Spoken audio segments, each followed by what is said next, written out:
Olá, minha gente, tudo bem? Olha, nós aqui com o programa Conta Tua História dentro da sua TV Norte A. E hoje eu estou recebendo ele, o José de Jailson, presidente do Condica, e nós vamos falar um pouquinho sobre o que é o Conselho Tutelar e esse ano especificamente sobre as eleições para o Conselho Tutelar. Seja bem-vindo, de Jailson. Obrigado, Wesley. Então, prazer estar aqui participando desse seu programa, né? Então, fico muito grato por você abrir esse espaço para mim, para a gente poder falar um pouquinho realmente desse processo de escolha para membros do Conselho Tutelar. Maravilha. Vamos lá, Jailson. Antes da gente começar aqui a fazer algumas perguntinhas, vamos conhecer um pouquinho mais de Jailson. De Jailson, presidente do Condica. Aí você pode falar quem é de Jailson e também, assim, o que é o Condica? Talvez muita gente não saiba o que é o Condica. Explica para nós. Isso, ok. Vamos lá. Então, o Condica, ele é o Conselho Municipal de Defesa dos Direitos da Criança e do Adolescente, né? Então, todos os municípios, ele tem esse organismo dentro da Secretaria de Assistência, né? E aqui em Sairé, dentro da Secretaria de Ação Social e Cidadania, onde estou, né, como presidente do Condica. E estou aqui nesse processo justamente, mais uma vez, já é o terceiro processo que eu realmente organizo aqui, juntamente com a comissão, porque o conselho, ele é realmente composto com outros membros, né, saúde, educação, assistência, enfim.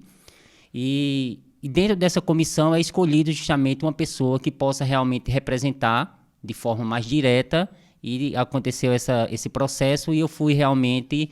Foi meu nome sugerido e realmente eu acatei e estou aqui por mais uma vez organizando. Para mim é um privilégio de ser de Sairé e estar organizando um processo aqui de escolha com pessoas de Sairé. Então isso é muito gratificante para mim. E o conselho justamente é isso, é trabalhar a política da criança e do adolescente, dando suporte ao Conselho Tutelar, enfim. Quando chega esse período do processo de escolha, a gente, enquanto Conselho de Defesa dos Direitos, a gente se envolve realmente desde o começo do ano até o ano seguinte, que é o dia da posse, e daí a gente consegue realmente ir trabalhando diariamente com o Conselho Tutelar, com as crianças e adolescentes de forma indireta. Então, somos um órgão realmente bastante atuante e um membro também dentro dessa rede de proteção dos direitos da criança e do adolescente. Então, a gente percebe que esse ano foi um ano, digamos assim, especial. Comparado às outras eleições, porque esse ano teve toda uma preparação, uma formação.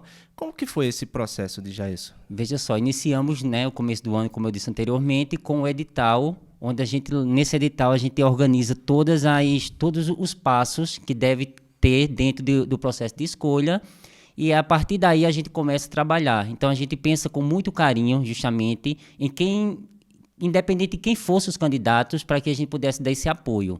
Então, a gente tem o apoio da gestão municipal, enquanto prefeitura, da secretaria, e a gente pensamos justamente de uma forma realmente que fosse cada vez mais dar visibilidade ao processo e qualificar justamente os candidatos, mesmo antes deles serem votados. Então, iniciamos há uns meses atrás, alguns dias, a questão do processo de capacitação, onde eles tiveram justamente o momento de poder participar, de conhecer um pouco o que é o Conselho, o que é realmente o Conselho Tutelar, o que é o Conselho de Direito, qual a função de um conselheiro, quais são as suas atribuições.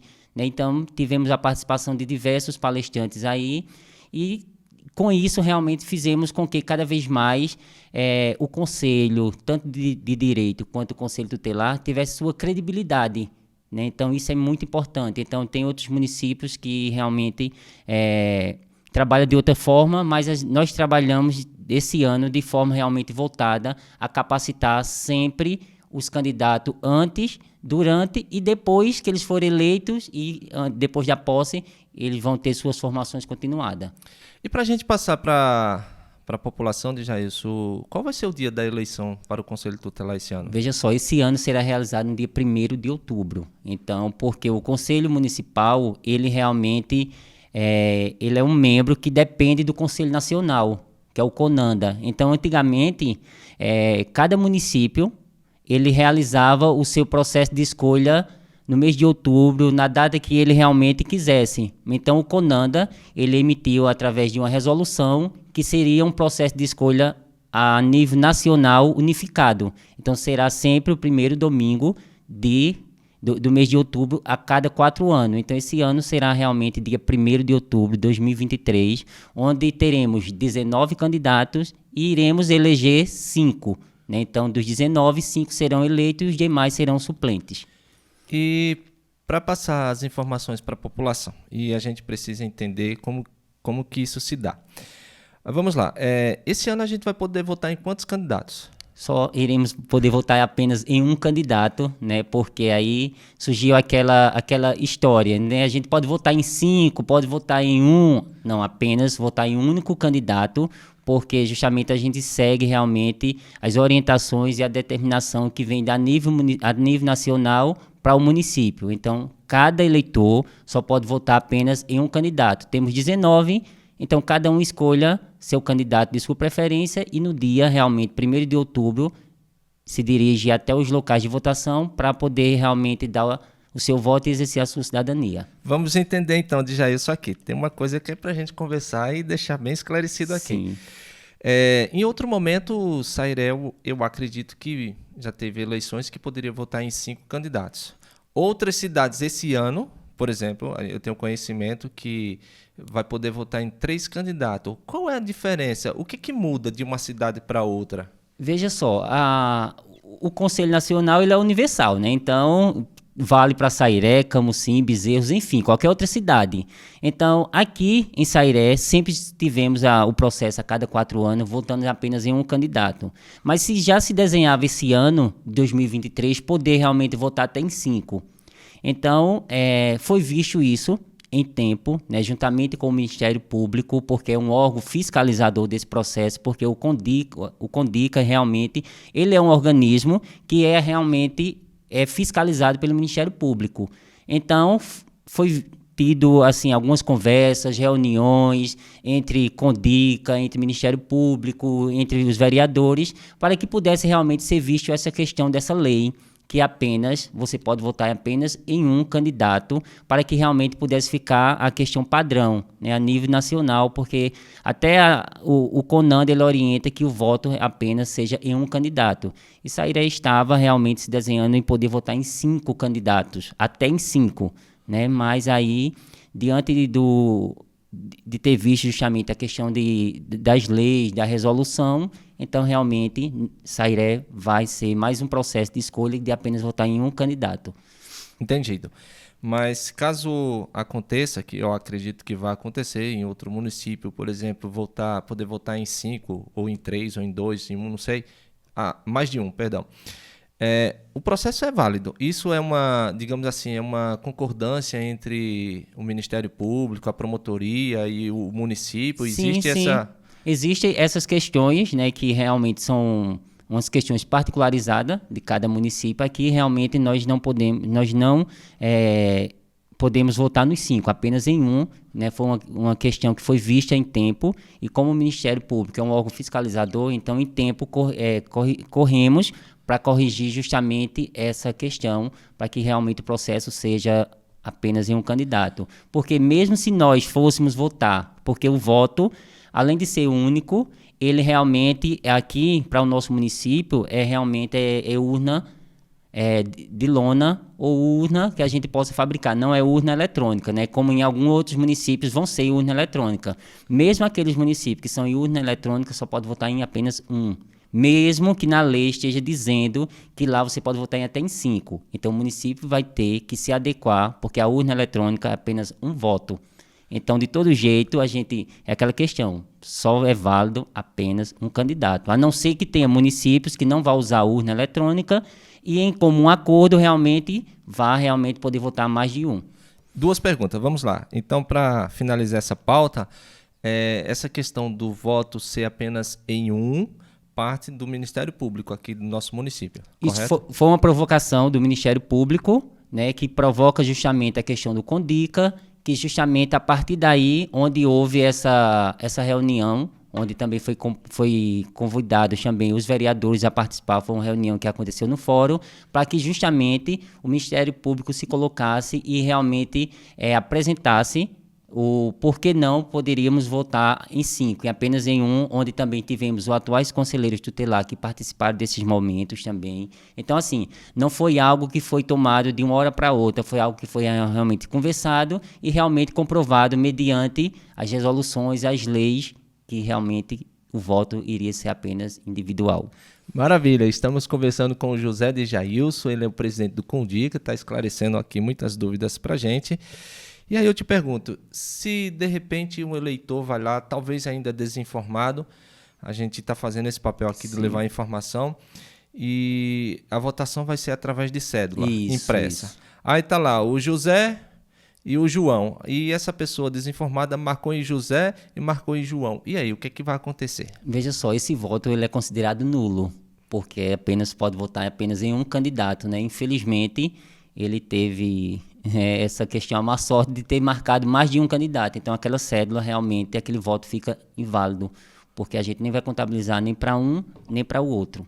E como é que está se dando esse processo eleitoral? O que que os conselheiros, ou o que que os candidatos a conselheiro tutelar pode, o que que não pode? Quais foram, o que mudou esse ano? Veja só, a gente, dentro desse processo que a gente inicia desde o começo do ano, que, como eu já disse, né, tem um edital, tudo mais, então lá a gente coloca justamente um cronograma ou um calendário de etapas a ser desenvolvida até o dia 10 de janeiro de 2024, que é o dia da posse dos 5 eleitos, né? Então, dentro desse processo a gente coloca um momento que vai justamente a gente poder apresentar aos candidatos as questões das vedações, que é emitida através de uma resolução, que esse ano já saiu, já tivemos uma reunião com eles no dia 21, apresentamos a eles a questão das vedações, porque é um processo diferente de uma eleição municipal para prefeito ou de uma eleição a nível estadual ou nacional, né? Então, nós estamos lidando diretamente com pessoas que estão se candidatando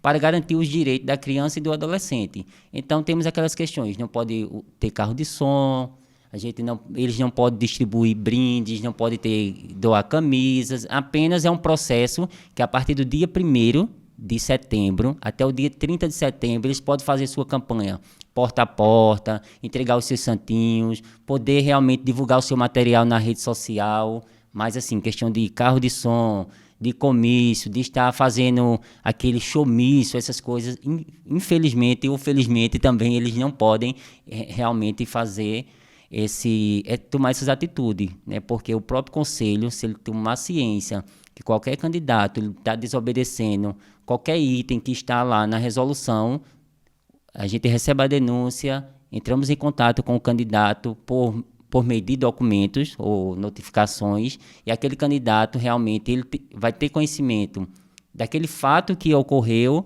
e ele vai ter justamente sua defesa. Se sua defesa realmente for legal, tudo bem. Se não, a própria comissão, ele toma sua atitude e realmente encaminha o caso à promotoria, que também realmente vai analisar e vai realmente manifestar mediante a nossa apresentação enquanto comissão. Deixa eu ir além. No dia da votação, dia 1º de outubro, por exemplo, o candidato Sebastião ali, ele pode... alguém pode estar vestindo a camisa com foto dele, com número, andando na rua. Se chegar na sessão, boné... Como é que está a questão? Veja só, teve essa questão da vedação de não poder realmente nem fazer brinde, nem camisa, nem boné, nem copo, nem caneta, nem crachá, nem chaveiro, enfim.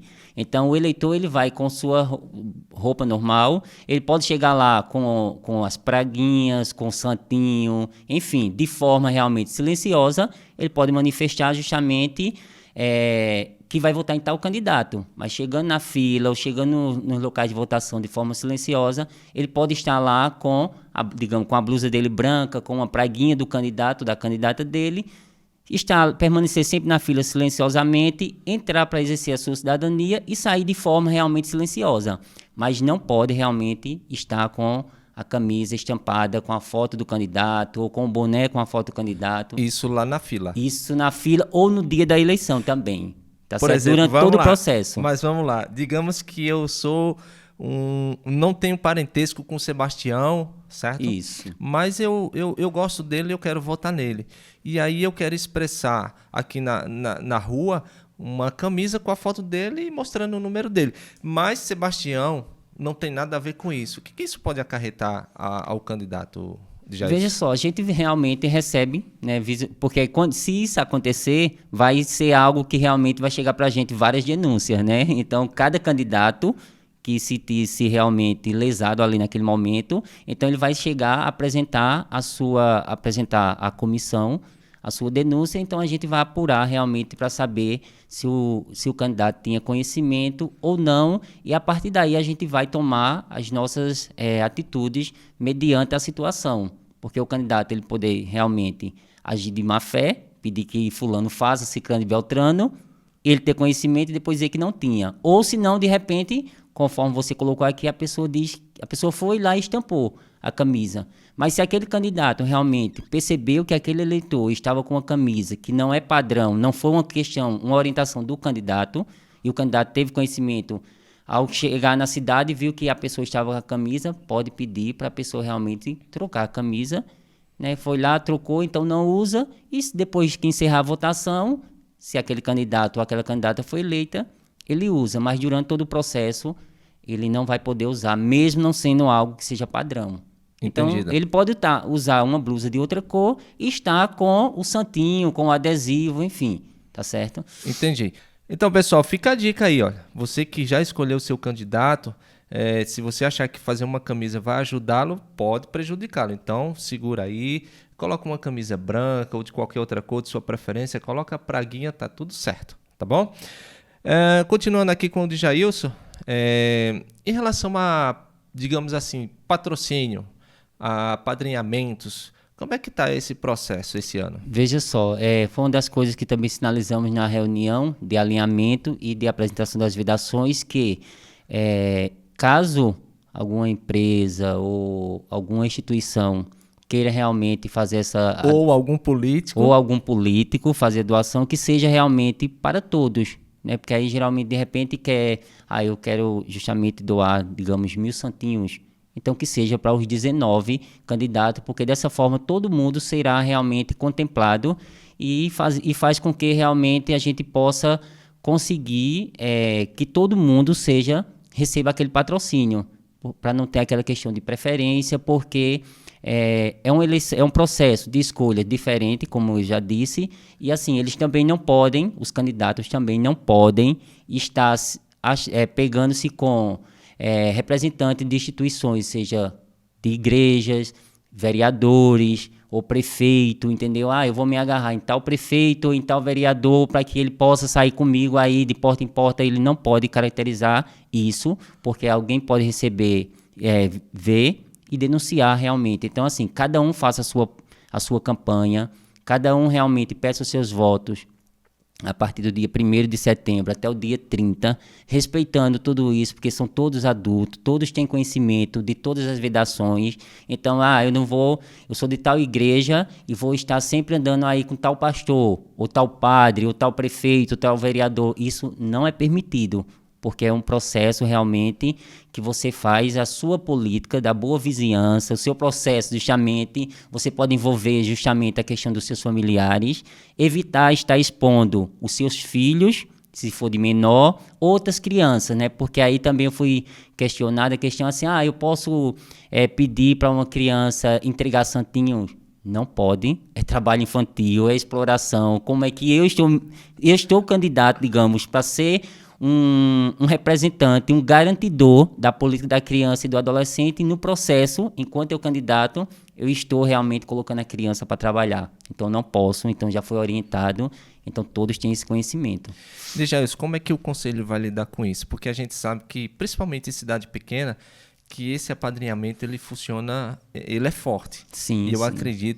acredito, não tenho certeza, não é uma afirmação, é só Sim, uma sim. suposição minha, que por trás dos bastidores ali irá acontecer, porque para alguns políticos, alguns talvez, sei lá, vereadores, isso já pode ser uma troca. Eu te ajudo aqui, tu me ajuda ali e tal. Como é que o conselho vai agir mediante essa questão?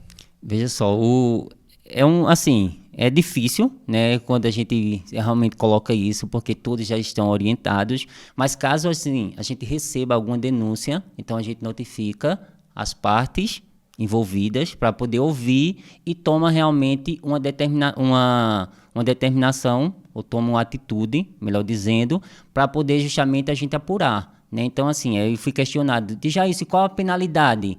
A penalidade vai ser de acordo com o ato, porque eu não posso generalizar a questão do ato que vai ser, a penalidade vai ser essa para todo mundo, não. Cada ação tem uma reação, então cada ato ele vai ter uma reação diferente, um processo diferente, então eu espero, né, que não seja preciso isso, né, então que tanto os atuais vereadores, prefeitos, religiosos, que eles realmente possam comparecer no dia, exercer sua cidadania e realmente nos contribuir também com o Condica e com a sociedade, que realmente possamos fazer um processo limpo, um processo transparente, porque eu digo por mim, se eu fosse um político, eu não me envolveria, porque são 19 candidatos. Então, eu não sei dos 19 quem são os 5 que vão ser eleitos. Então, de repente, eu apoio A, B, C, D e E, e nenhum daqueles foram eleitos. E aí, os demais? E quando eu for sair na porta do outro pedindo voto? Então, assim, e sempre fica a dica, e sempre eu digo, ó, você que é político, não se envolva. Exerça a sua cidadania. Eu sei que você vai ter a sua preferência do seu, que isso é normal, como eu tenho a minha, o meu, você tem o seu. Então, enfim, cada um tem o seu candidato, a sua candidata. Então, faça realmente com que outras pessoas votem também, independente seja o seu candidato ou não. Porque eu sempre disse e continuo dizendo aos candidatos, o maior objetivo nosso é fazer com que a população compareça no dia 1º de outubro para votar. Porque como é um processo de escolha que não é obrigatório, que o eleitor compareça, então assim, é muito difícil, porque as pessoas realmente têm aquela visão que que os conselheiros não faz nada, é apenas dar um emprego para eles, entendeu? Então, não vê o quanto eles trabalham, porque é uma ação que não precisa e não deve ser uma ação que deve ser exposta. Então, cada atitude, ela tem uma ação diferente, né? Então, o Conselho Tutelar ele trabalha muito com a questão do Poder Judiciário, Ministério Público e com a rede, tanto municipal, a nível estadual, enfim. Então, eu vejo essa questão, que eles trabalham, eles fazem o papel dele acontecer, mas de uma forma realmente que deve ser algumas ações ocultas mesmo, que a sociedade não precisa saber o resultado de determinada ação, mas a sociedade fica dizendo, não faz, não sei o quê. Então, gente, o objetivo nosso, além de, como representante do Condica e dos candidatos, é justamente fazer com que a população compareça. É levar realmente, chamar a atenção da população que dia 1º de outubro é um processo de escolha que é importante, que Conselho Tutelar é importante para garantir os direitos da criança e do adolescente, e não é apenas um mero eu dar emprego. Dar um emprego a fulano ou a ciclano. Não é isso, porque aos 4 anos de luta, nós, enquanto Condica, acompanhamos de perto e sabemos quanto realmente eles trabalham. A gente vai chegar no trabalho do conselheiro tutelar já. Só para concluir a pauta anterior, caso eu, sendo um candidato, percebi que você, que também é candidato, está recebendo benefício de uma empresa privada, de um político, existe um canal de denúncia que eu possa usar sem me expor e fazer essa denúncia? Veja só, então a gente sempre orientou que toda e qualquer denúncia fosse feita justamente diretamente à comissão. Então, temos a comissão que funciona, que eu estou como presidente, mas temos a comissão que é Genival Pedrosa, Elizabeth, a própria secretária de Ação Social, Valdete, Lindoval Melo. Então, somos nós representantes dessa comissão. Então, assim, se porventura isso acontecer, podem nos procurar e realmente a gente padronizamos lá um formulário de notícia de fato, justamente, porque a gente precisa também ter prova. Então, assim, toda denúncia, ela requer realmente uma prova, seja através de vídeo, através de fotografia, ou através de uma mensagem de WhatsApp, né? Porque ali você printou, então já é uma prova que realmente fulano realmente desobedeceu determinadas ordens, enfim. ou determinadas recomendações. Então, chegando para a gente, então a gente vai realmente levar o caso, se for o caso, leva a situação à promotoria, senão a comissão realmente resolve, mas mesmo assim faz ciência ao Ministério Público, que temos aqui nossa promotora muito atuante, doutora Temi Costa, que está diariamente em contato conosco, justamente nos dando apoio, né, no sentido desse processo, e realmente também é a par de toda a situação que se passa durante esse processo de escolha. Maravilha. Estamos aqui com o Conta Tua História na sua TV Norte A com o José de Jailson, presidente do Condica. E agora a gente vai chegar mais a fundo, de Jailson. Vamos lá. Você citou um ponto aqui interessante, né? Que um desafio enorme é levar as pessoas às urnas para exercerem a sua cidadania, elegendo ali aqueles que a maioria vai acreditar que é o melhor para o Conselho Tutelar ano 2024 subsequente. Mas aí, quando a gente fala assim, o Conselho Tutelar ele não faz nada. E quando faz, é através de sigilo. Sim, né? sim. Como é que a gente pode, em determinadas situações, entender? Eu falo isso assim, frases de população. Sim. Quando tem uma criança trabalhando, o Conselho Tutelar aparece. Mas vejo criança nas ruas bebendo, se prostituindo, usando drogas. Cadê o Conselho Tutelar? Aí eu vou abordar isso também com os candidatos, que a gente vai ter a oportunidade de entrevistar os candidatos. E eu queria saber de você, como é que funciona esse processo? Então, veja só, os próprios atuais conselheiros e outros que passaram, ele tem sua vida própria, tem sua vida pessoal, sua vida profissional, enfim. Como é que se procede? Então, a sociedade, muitas vezes, ela começa até a julgar realmente, conforme você trouxe aqui a fala, digamos, de alguém que um dia relatou isso, ou você que ouviu isso também, dizer assim, o Conselho Tutelar não faz isso, a criança realmente está na rua, e cadê o Conselho Tutelar? Não é o papel do Conselho Tutelar estar, sobe em uma rua, desce em outra, à procura das crianças. Por quê?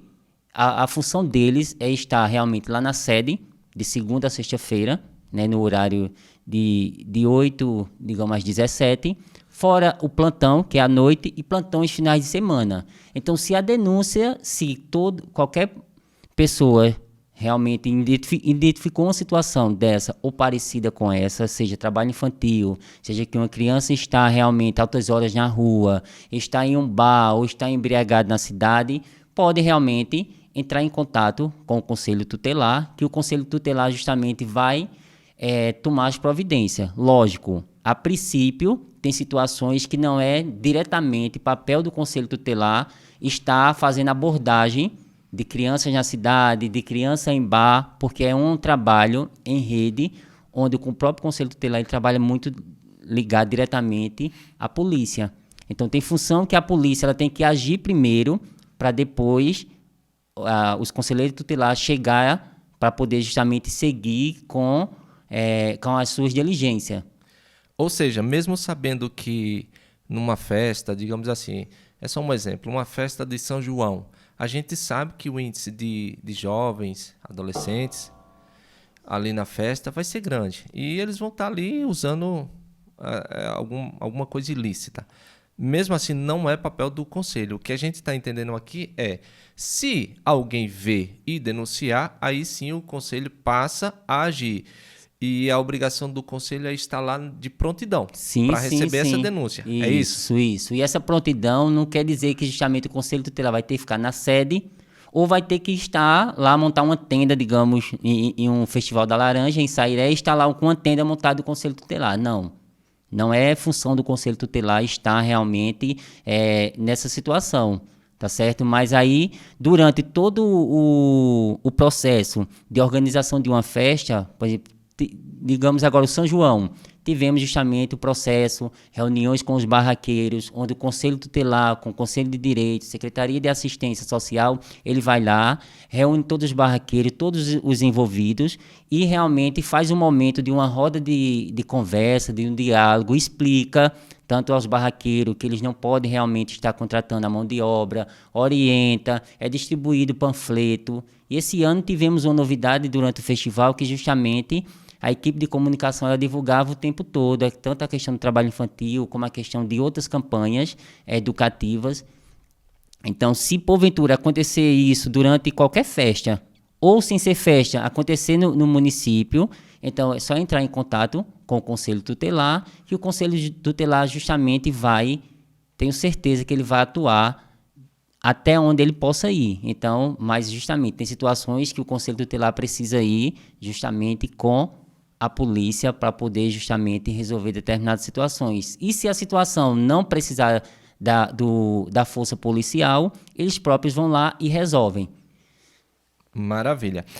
Você falou de uma questão de abordagem, e aí me veio uma ideia aqui de te perguntar.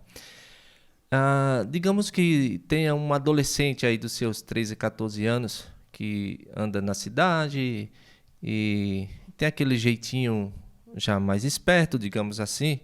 O policial, ele pode chegar nesse adolescente para fazer uma abordagem, averiguar se existe algum componente ali ilícito com ele? Sim, ele pode atuar ali. Aí, caso realmente identifique alguma situação que seja preciso de um trabalho, de uma atuação do Conselho Tutelar, então realmente os próprios policiais que já têm realmente o contato do Conselho, entram em contato e eles realmente vão até o encontro da polícia, muitas vezes na delegacia, para poder justamente ali de fato realmente resolver a situação. Porque é um trabalho de rede e é um trabalho realmente de fatia também. Eu sempre digo, é a gente pegar um bolo e fatiar, porque aí às vezes a polícia começa, repassa para o Conselho Tutelar e o Conselho Tutelar muitas vezes tem que atuar, muitas vezes não, tem que atuar junto à família e a partir daí às vezes leva a conhecimento do Ministério Público ou às vezes faz outros encaminhamentos.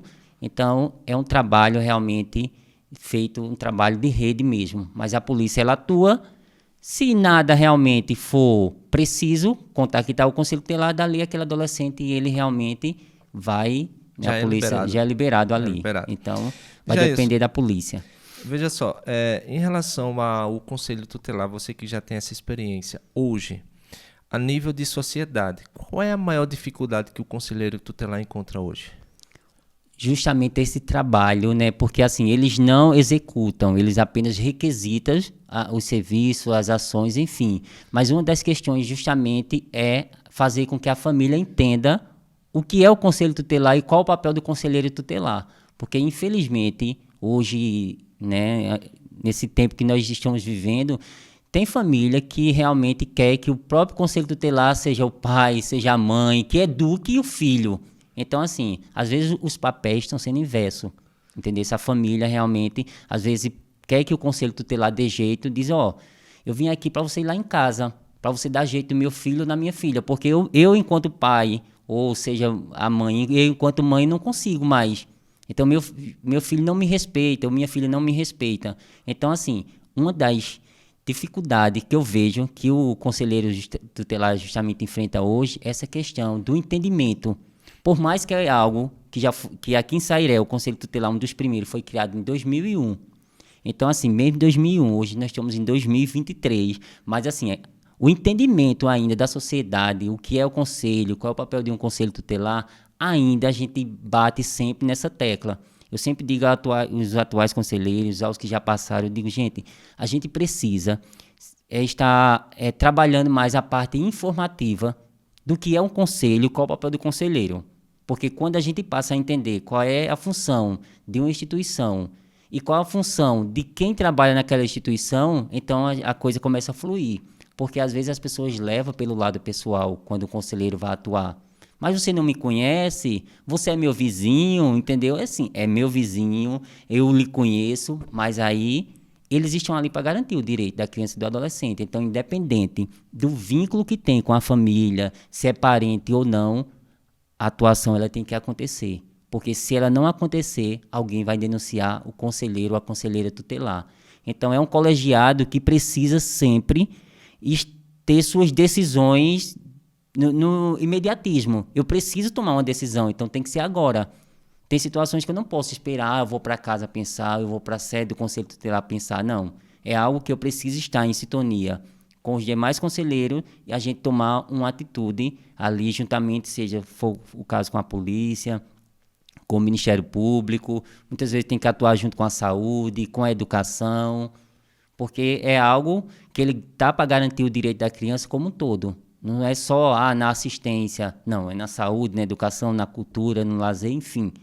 Então, é um trabalho realmente, e tanto, viu, ser conselheiro tutelar. É verdade. Ô Djailson, continuando nosso programa Conta a Tua História, Sairé é uma cidade considerada uma cidade pequena. Sim. Mas eu acredito que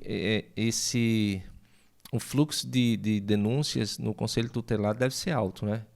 Tu tens essas informações e quais são os maiores desafios assim a nível de denúncia? Veja só, sempre tem chegado as denúncias, seja na própria sede do Conselho Tutelar, né? Então, pelo Disque 100, porque às vezes as pessoas, lógico, como se diz, denúncia, às vezes as pessoas não querem se expor, né? Porque aí às vezes é família, ou às vezes é vizinho, como eu disse anteriormente.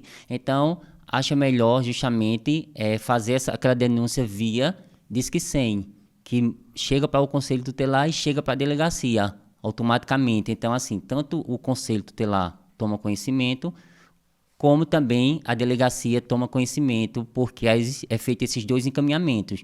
Mas também chega, também via Conselho Tutelar, né, justamente essa questão mais assim às vezes de evasão escolar, aí é mais nível municipal, né? Então, assim, aí, às vezes é trabalho infantil, ou às vezes violação dos direitos no sentido de, o pai, às vezes justamente bateu na criança, tudo mais, então vem esse tipo, mas via Disque 100.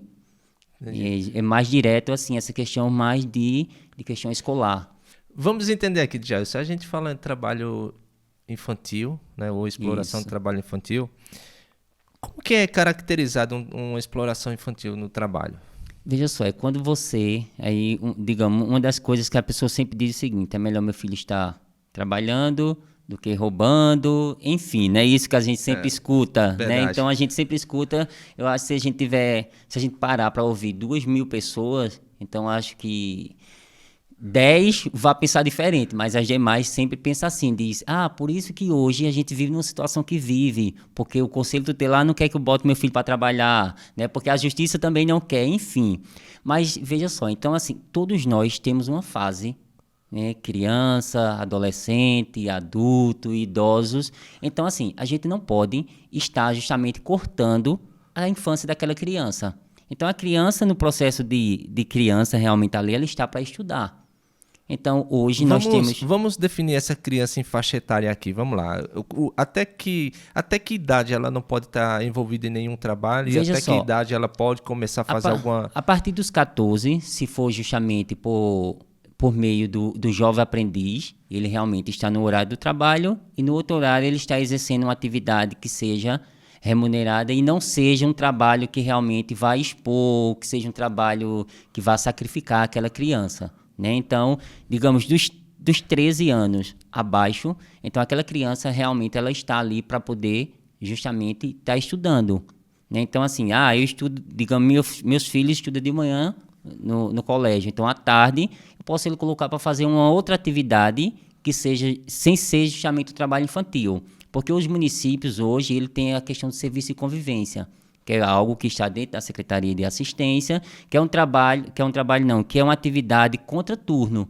Então, lá, nesses serviços, são realmente, tem diversas atividades. Então, aí meu filho estuda de manhã, eu coloco ele fazer essa atividade à tarde.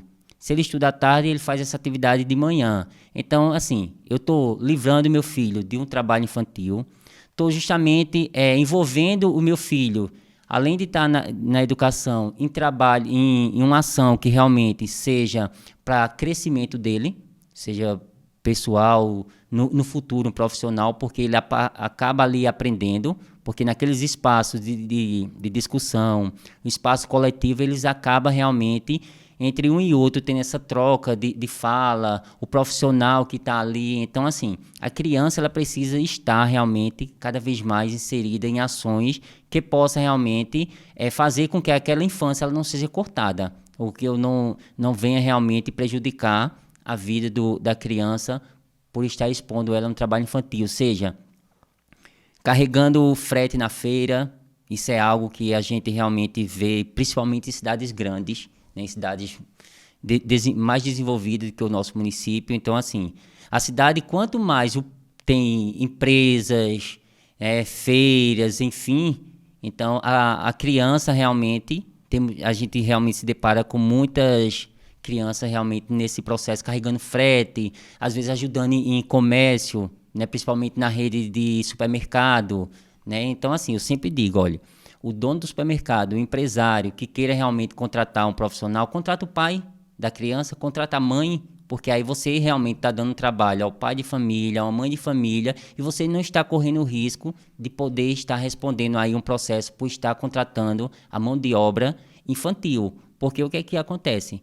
Além dela estar na idade de não estar a trabalhar, o empresário muitas vezes paga menos da metade do valor. Às vezes pelo um prato de comida, né? E complementar ali com 10, 12, 20 reais no final do dia. E pronto, e a criança, ela saiu satisfeita, porque ela não estava ganhando, digamos, nada financeiramente, mas aí também estava sendo prejudicada, que no momento às vezes a criança não pensa nisso, a questão tanto intelectual quanto física, porque está forçando justamente fazer algo, né, um trabalho realmente ali muitas vezes braçal, que realmente o seu corpo não está preparado para aquela determinada ação.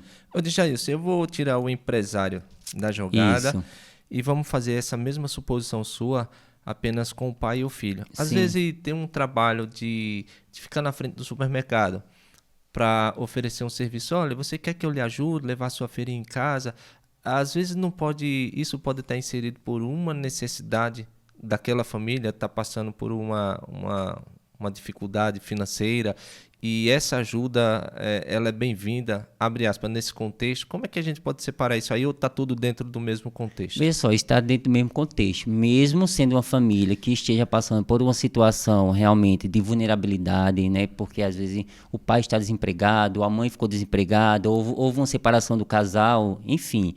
Então, em cada município existe sua rede de proteção. Então, assim, digamos, a família está passando às vezes por necessidades, não tem o que se alimentar. Então, procura a Secretaria de Assistência Social no município, né, por meio do CRAS, que justamente ali aquela família vai ser assistida o benefício eventual, seja lá, digamos, seja a insegurança alimentar, então pela cesta básica. De repente, aquela família não tem recursos financeiros para pagar um aluguel. Então, procura realmente a Secretaria de Assistência para viabilizar justamente uma garantia do aluguel. Então, veja só, existem esses meios de você realmente poder conseguir sobreviver, alimentar os seus filhos sem estar expondo ele a um trabalho infantil. Mesmo que seja, mas é por necessidade ou não. Ou às vezes não, é porque a criança quer, né? Às vezes a gente escuta assim, mas a criança quer trabalhar porque quer juntar um dinheirinho. Não chegou o momento daquela criança trabalhar. Então, o pai ou a mãe pode justamente estar dando aquele valor e ela está estudando, porque no momento que a criança ela se envolve muito com o trabalho, prejudica o lado educacional, porque a criança não quer ir mais para a escola. Você percebe que se a criança ela trabalha à tarde, ela ganha 20, ela vai pensar, então se eu ficar o dia inteiro, eu vou ganhar 40 reais.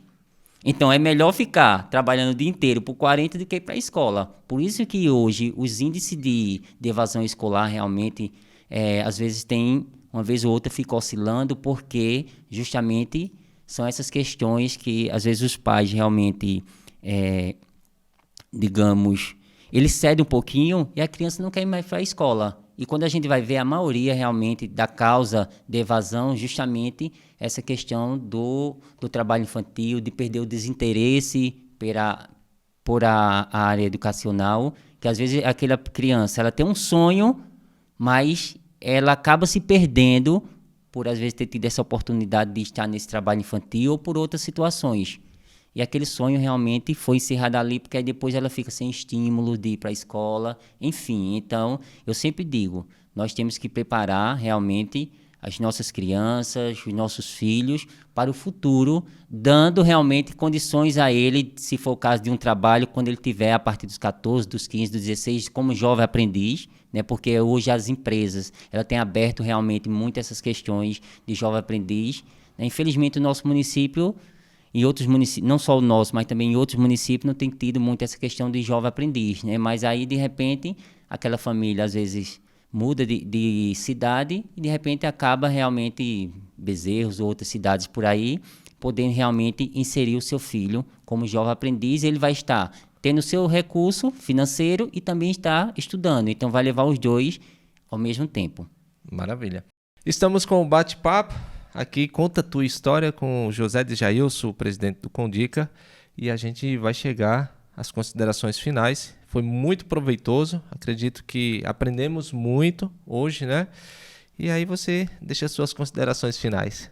Então, primeiramente, agradecer a Deus por nos conceder esse momento aqui, esse momento ímpar, né? Agradecer a você, Wesley, por ter aberto esse espaço aqui, e que é de grande valia, né? Então, esse momento aqui nosso, que muito, muito grandioso, né? Então, esclarecedor, né? Então, que a população realmente possa estar sempre conectado na rede social, buscando justamente sempre informação, para que possa cada vez mais conhecer o seu próprio município, né? Porque no momento que a gente conhece o que nós temos no município, a gente passa a ter outra visão. Então, aqui, quero agradecer por todo esse espaço cedido por você, por toda essa organização. Sabemos do quanto você realmente tem se dedicado e focou mesmo esse ano. Eu disse, olha, eu sempre disse o pessoal da comissão e aos candidatos, eu disse, olha, vamos aproveitar, porque quem passou já anteriormente nunca se teve essa oportunidade. E por esse ano você abriu, não só para mim, enquanto presidente do Condica, mas também para os candidatos, né? Então está aberto aqui, que vai ter justamente esses momentos deles, para que cada vez mais a população possa estar realmente conectada nesse espaço. Então agradeço a você e me coloco também à disposição para maiores esclarecimentos, e não só eu enquanto presidente, mas a comissão como todo. E um forte abraço. Ok, maravilha. Esse foi o Conta a Tua História de hoje aqui pela sua TV Norte A. E fiquem todos com Deus e até a próxima, assim se Ele nos permitir. Um abraço. Tchau, tchau.